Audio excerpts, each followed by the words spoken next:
Okay, so let's get started.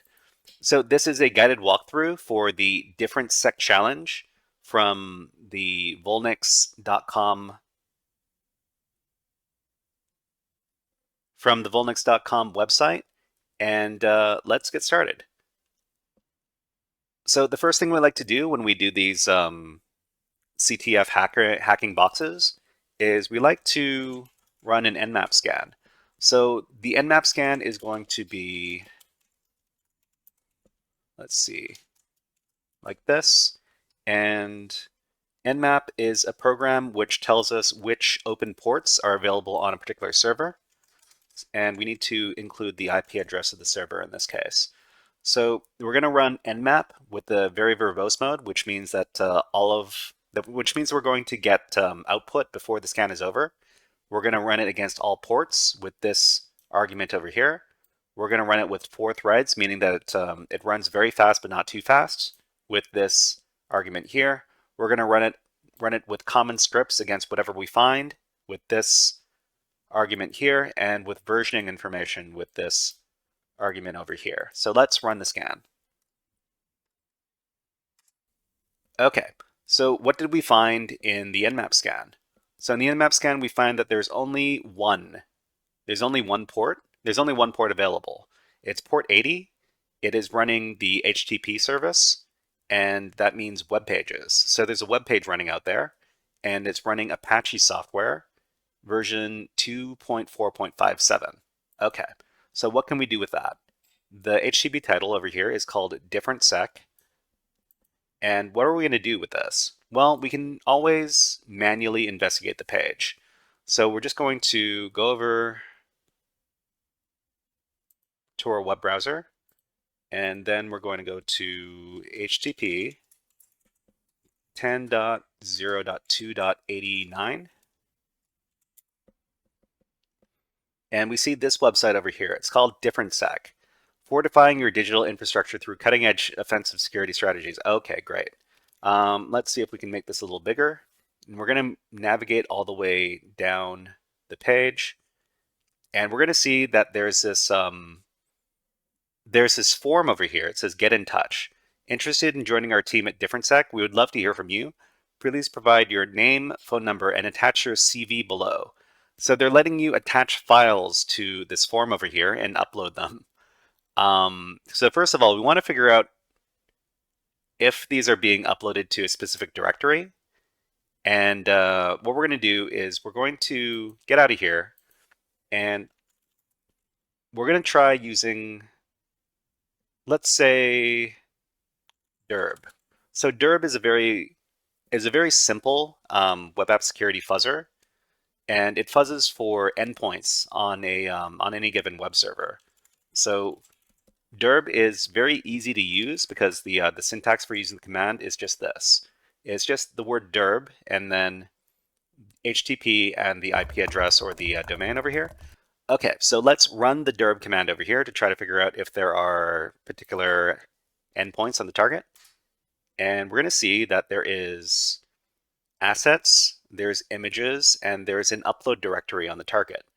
So it says here that the uploads directory is listable and there's no need to scan it, which means that we can investigate what is going to be uploaded to the uploads directory. So let's do that.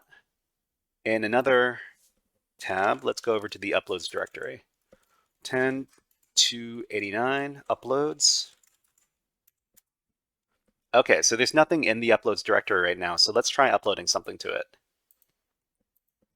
So over here, we're going to, you know what? I'm going to try recording this in Burp Suite because we're going to need to use Burp Suite to try to exploit this application. So let's try loading up Burp Suite. So Burp Suite here, we're going to load it up, and this is a new install of Kali Linux, so I'm going to need to calibrate the Burp Suite for just a sec. What technology is the website written in? That's a good question. That's a good question. We're going to figure that out. Okay, so I'm not going to submit stuff to Burp Suite. I'm going to start up Burp Suite. So let's go over to Burp Suite. So in Burp Suite, we're going to go over to proxy, and we're going to make sure that the intercept is off, and then we're going to open a browser. So the Burp browser is attached to Burp Suite, and it's going to record anything that we look at in the browser. It's going to look at anything we look at in the browser, and it's going to record it in Burp Suite so we can look at those packets, look at those requests. So we're going to go to HTTP, and it's going to be 10.02.89, and let's try uploading a form. So using the upload section over here. So get in touch. Okay, we're going to do tests. We're going to do a phone number, 1, 2, 3, 4, 5, 6, 7, 8, 9, and then we're going to choose a file. So over here, we're going to choose, well, we don't have a file, but let's make one. So I'm just going to get out of here.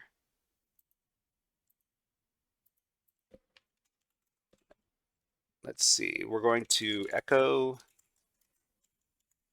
we have file upload, and we're going to redirect that into a file called test.txt. Okay, let's try uploading this. So this is going to be in the temp directory, so other locations, computer, temp, and then test.txt. Select this, and then click on upload. The file test.txt has been uploaded. Okay, so let's look and see if we can locate it. So actually, you know what? We know that there's PHP enabled on the server because the page that it's being referenced here is a page called uploaddata.php. So that's how we know that PHP is enabled on the server. Okay, so let's go over to another tab, and let's do to HTTP, this thing, and then uploads. So this is easier than you might expect it to be. We can just go over to the one folder over here, and there's the test.txt file that we uploaded. So we have file upload, which means Angel D says, hello web shell. Yeah, so we can upload a web shell. So the problem is we need to figure out if we can upload PHP files to the server, or if they've got some sort of filter in place. So what we're going to do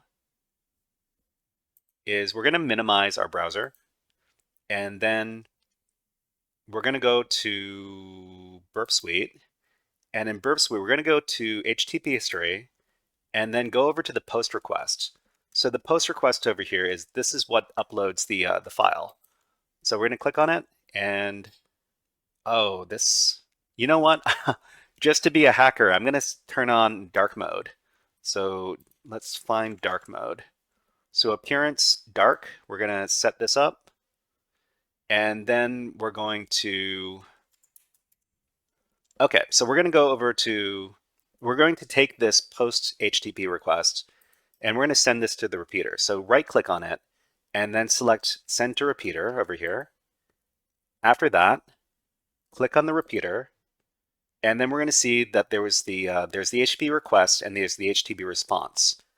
And I'm going to see if I can make this text a little bigger because it's a bit hard on the eyes for the people watching at home. And I'm just going to click on, is it settings? Okay, so here, this is the request that uploads the file. So what we're going to do is we're going to change the file extension from test.txt, and we're going to change it to test.php and see if that goes through. So we're going to send this one, and it says, this file looks malicious. Please do not try to hack us. So this doesn't work if we do PHP, but I'm going to try to figure out if we can send some sort of PHP derivative. So PHP 8, PHP 7, PHTML, or something else. And we're going to try fuzzing. We're going to try fuzzing this. So what we're going to do, okay, so what we're going to do is we're going to right click, and then we're going to save item. Is it save item or is it copy to file? I think it's copy to file. So we're going to save this request and then we're going to try doing some fuzzing. So select copy to file and then we're going to go to, let's see,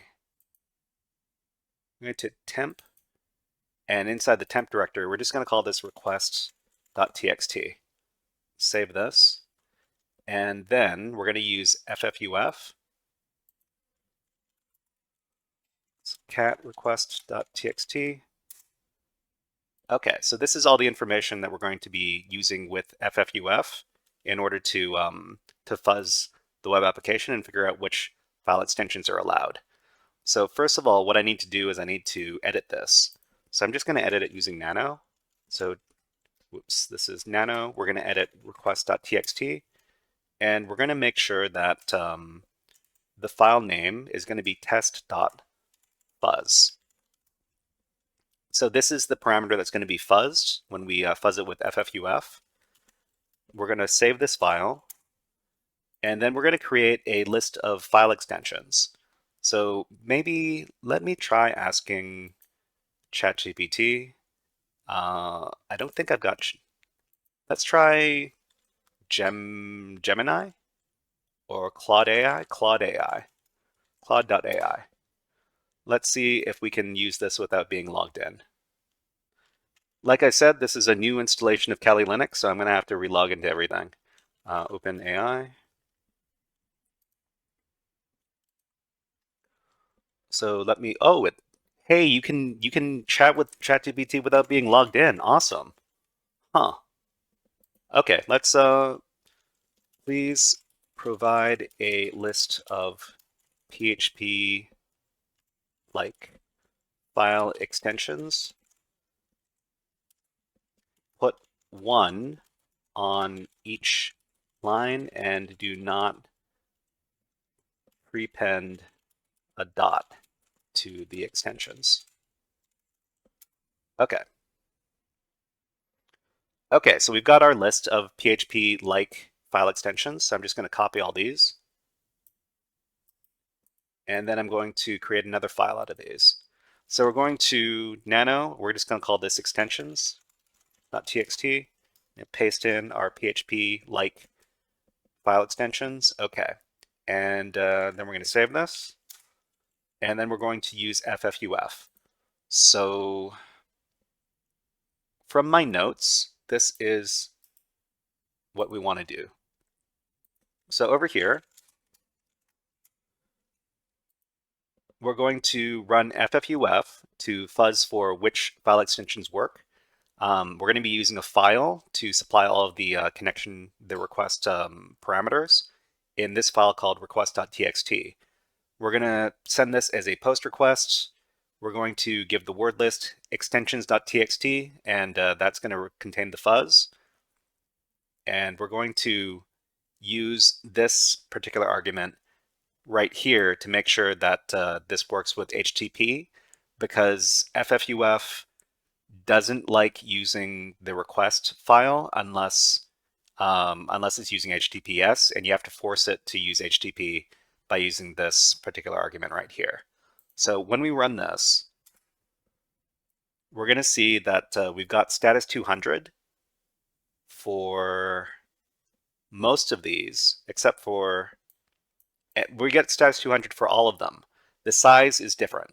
So PHP, we know that this is incorrect, so the size of this response is a bit bigger. But we see that for most of these,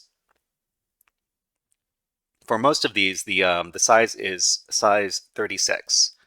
And I guess this one is size 37, so I guess they take into account the size of the extension that you're sending as well. So what we're going to do is we're going to try one of my favorites, which is PHTML, and we're going to see if this is successful. So we're going to go back to Burp Suite,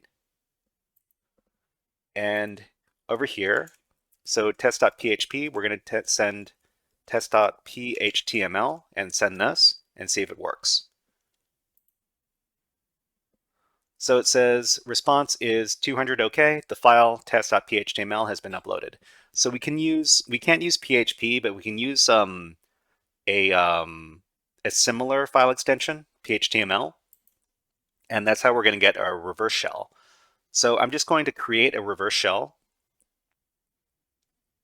Actually, so I'm going to create a reverse shell, but we can actually get out of Burp Suite because we're done using it. And I don't want it hogging up all the memory on the Kali machine. So we're going to locate PHP reverse shell.php. And so there is a PHP reverse shell on the Kali Linux system. It's located over here. So we're just going to copy that to our current directory. So we're going to copy this thing over to our current directory. And then we're going to modify this. So we're just going to nano into it. And we need to adjust a couple of things. So we need to adjust our IP address, and we need to adjust the port. So the port that I always use is port 443, and the IP address for this Kali Linux machine is 0.2.88. So if you have difficulty identifying what is your IP address on your machine, you can do so by going over to some terminal and using the IPA command. And the IPA command is going to let you know what your internet address, what your IP address is on any given interface.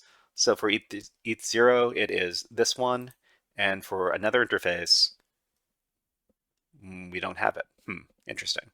But this is the IP address for the Kali machine. We also need to set up a listener. And let me take a look at what we need to do to.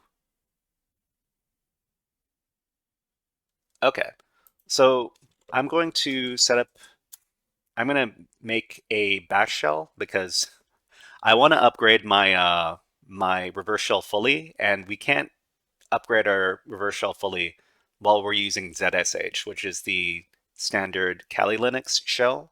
So we just need to do bash, and then we need to start up our listener by doing netcat nlvp 443, hit enter, and now we've got a listener that is available to catch any incoming reverse shell connections from the vulnerable web server. Okay, so over here, we're still editing our PHP reverse shell.php. We make sure that the IP address is correct. We make sure that the port is correct, and then we can save it. So I'm just going to save this file. Control X to save, press Y, press enter. Okay. So the last thing we need to do is we need to rename this file so that the file extension is going to be accepted by the web server. So PHP is a no-go, so we need to change this into some other accepted file extension such as PHTML. So I'm just going to do mv PHP reverse shell, and then we're just going to call it, let's just call this shell.phtml. Okay. After we do that, we can now upload the reverse shell. We're going to go over to our web browser. And then on this page over here, we're going to go down. We're just going to do tests. We're going to do 1, 2, 3, 4, 5, 6, 7, 8, 9. And then we're going to browse our file. We're going to select other locations. And we're going to go over to the temp directory where we wrote our file. So temp, where is it? Up here. And then we're going to select shell.phtml. Hit select open. And then click on upload. The file shell.phtml has been uploaded. Okay. All right, so all we need to do now is we need to activate the file. So we can go over to the uploads directory and then refresh the page. We see that we've uploaded a lot of different stuff over here, but this is going to be the most recent one. So here it's 14. We've got the uploads directory. We're going to access the latest one where we uploaded our shell.phtml file, and then we're going to click into it. When we click on it, we're going to see that the browser tab is going to hang. You're going to see this thing going back and forth. That means that the request is not resolving, which is a pretty good indication that we have a reverse shell. So we're going to minimize our web browser, and we're going to go over to our netcat listener. So the netcat listener says that that we received a connection from unknown, which is the target victim machine on this port. If we ask who am I, it says we are this user candidate, which means that we've successfully broken into the server. And we've got a little bit that we do every time we break into a server, which involves us doing a little voice changer and putting on scary hacker voice guy. Hey there, it's Scary Hacker Voice Guy. Scary Hacker Voice Guy comes on every time we break into a server. Huh. You call yourself Diff3r3ntS3c and you decided to have people use your cybersecurity services, huh? Well, you forgot to secure your own web app. You forgot to use you forgot to use an accept list instead of a deny list when you're setting up your file extensions, and we managed to hack in. Maybe you knew about this vulnerability, or maybe you accepted the risk. Well, you accepted the risk. now, we're in.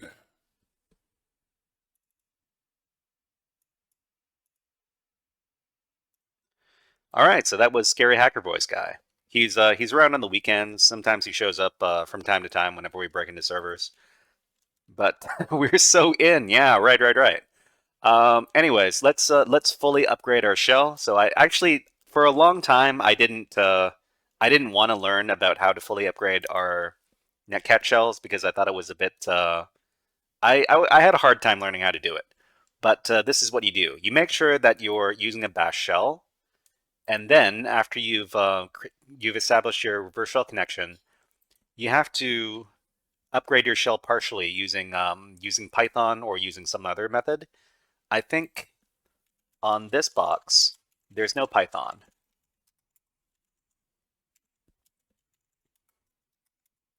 So we have to resort to using another command. So we have to use, I think it's called script. Let me, I think there's a page on how to upgrade our reverse shell using the script command on HackTricks. So let's go over to HackTricks.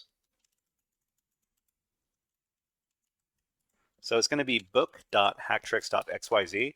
If you don't know about this site, it's actually it's a very good site if you're looking to get into network and web app penetration testing or security testing.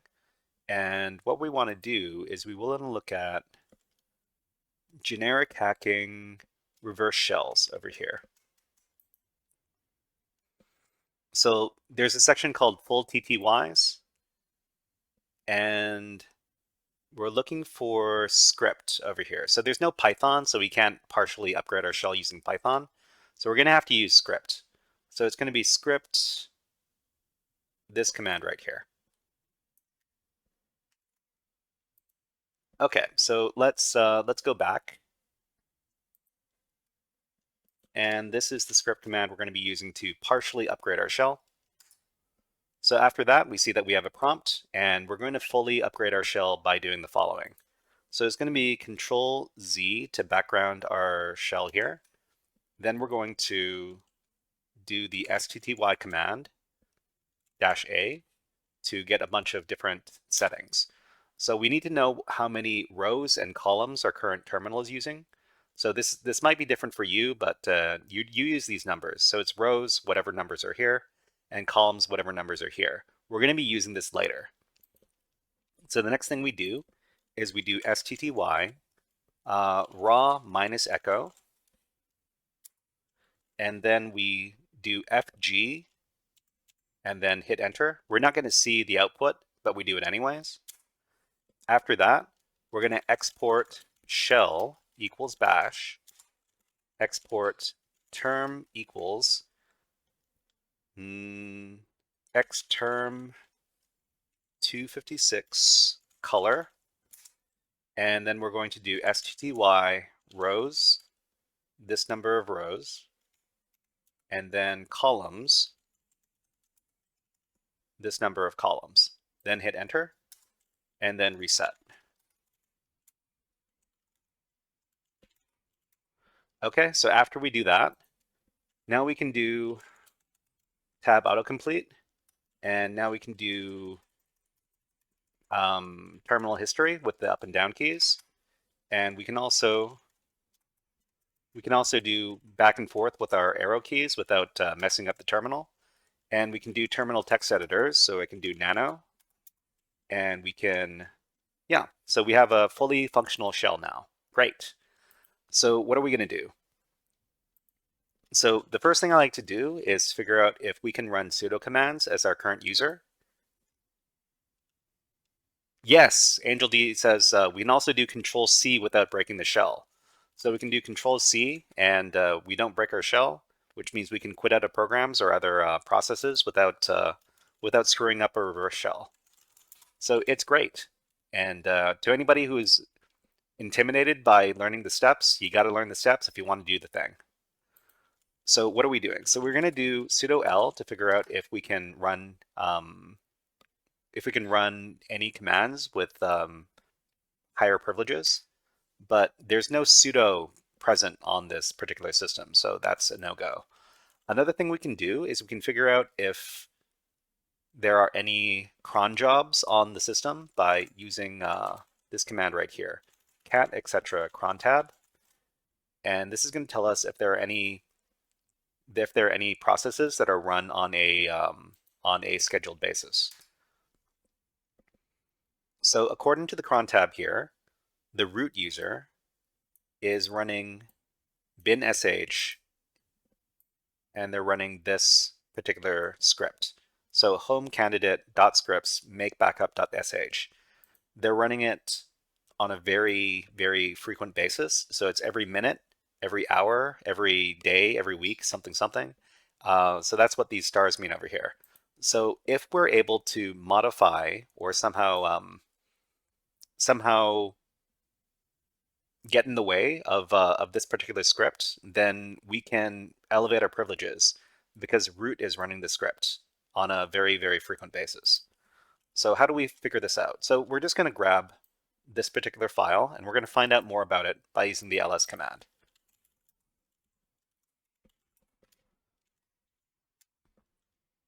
So we see here that this is owned by our current user. So this is the current user's file, and there's read and write all over the board over here, which means anybody can modify this script, which means we could put any command in the script over here and it's going to be executed as root, which is very bad for the security of the system, but very good for us. So what we're going to do is we're just going to, we can write a reverse shell payload into this script and then have it connect back to our system. So let's do that. So on another Kali Linux terminal here, we're just going to do netcat nlvp 443. We're putting on the hoodie right now. Okay, and then we're going to go back and we're going to edit this file, makebackup.sh. So we're just going to nano.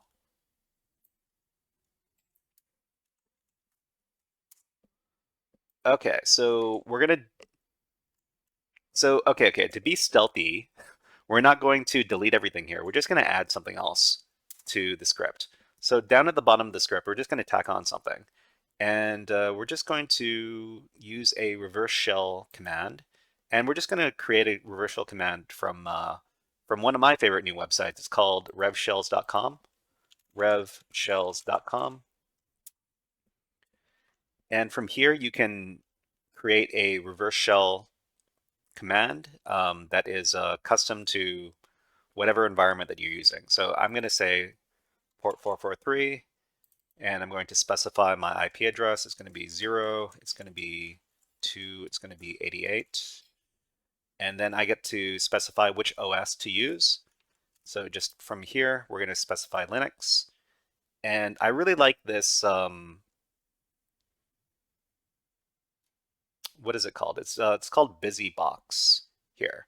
So it's a BusyBox shell. It uses the BusyBox binary on Linux, and it uses it to do netcat. And this is the command we're going to do. So just copy that and then go over to the make backup.sh text editor, paste this in, and then save. Okay, so now that this script has been modified, we're going to see that our malicious reverse shell connection has been added over here. Okay, so by now, root has probably run this script again, and because we put the malicious reverse shell command over here, in our netcat listener, we're going to see that we got a connection from unknown, so host unknown for this IP address. If we ask who are we, it says we are root. Okay, you know what? I forgot to explain the technologies that were going on over here. I actually came up with this PDF file that talks about this. So how do we get in? So we got in through malicious file upload filter bypass. So if files can be uploaded to a web server, then malicious file could be run on the server depending on which technology the server uses. So on this particular web app, it let us upload any file we wanted, but it did have a couple of filters. So it wouldn't let us upload PHP files. So this web app says, oh, wait, you know what? I'm looking at the wrong. Sorry, okay. But for privilege escalation, we did cronjob script hijacking. So when we examine the scheduled tasks on the system, we see that the root user is running the make backup.sh script at a very high frequency. So root is the user of this cronjob, and they're running bin.sh on this script. So when we examine the make backup.sh script, we see that our user can modify it. So our user is the owner of the file, so of course we can modify it. So as root, we can run any command we want to. We can run any command we want through the make backup.sh script. So we can put anything we want in there, and then it will execute it as the root user. Okay. So we are very close to finishing today's exercise, but because we managed to become root, we have to do this. What are you? I'm system root. Okay, so now that we're root, we're very close to finishing today's exercise. All we need to do is we need to go into the root directory,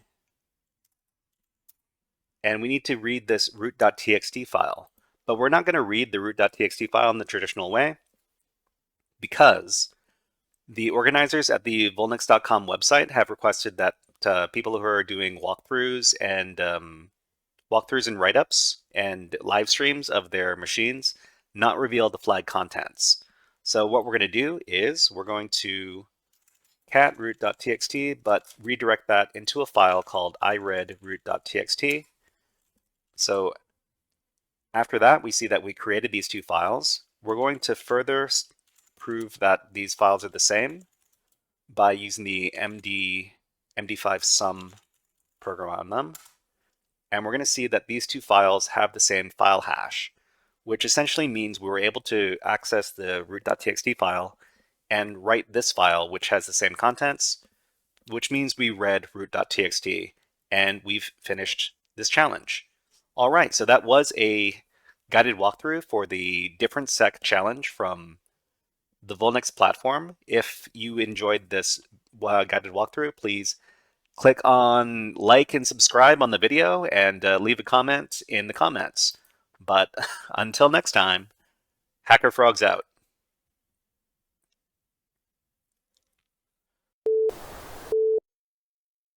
Hey there, HackerFrogs! Are you enjoying this workshop? Learning new concepts and skills? If so, there's a way you can support the channel, and it's totally free. Just click on the subscribe button below the video. Also, click on the like button And if you have questions or comments on this workshop, please leave them below the video. Thanks for listening. And now, back to our scheduled programming.